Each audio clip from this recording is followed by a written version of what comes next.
কল্কি 2898 এডি এর দ্বিতীয় ট্রেলার প্রকাশিত হয়েছে। ছবিটি পরিচালনা করেছেন নাহব অশ্বিন এবং 27শে জুন মুক্তি পাবে।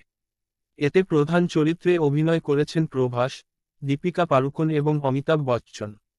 27শে জুনের বহুল প্রত্যাশিত থিয়েটার রিলিজের আগে কল্কি 2898 এডি এর নির্মাতারা 21শে জুন শুক্রবার একটি নতুন ট্রেলার প্রকাশ করেছে।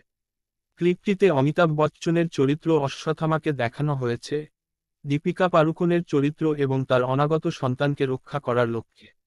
নাগ অশ্বিন পরিচালিত সাই-ফাই ফিল্মটিতে প্রভাস, দীপিকা পাড়ুকোন, অমিতাভ বচ্চন এবং দিশা পাটানি প্রধান চরিত্রে অভিনয় করেছেন।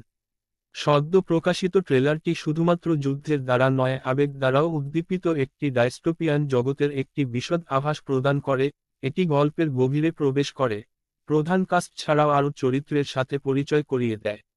2 মিনিট 22 সেকেন্ডের ক্লিপটি নিশ্চিত করে যা প্রত্যাশিত ছিল, দীপিকার চরিত্রটি কল্কিকে বহন করছে, কলিযুগের আসন্ন অবতার, তার গর্ভে। ভৈরবের প্রভাসের চরিত্র সাথে লড়াই করার আগে অশ্বত্থামাকে বলতে শোনা যায়, ভগবান আপনার গর্ভে থাকেন।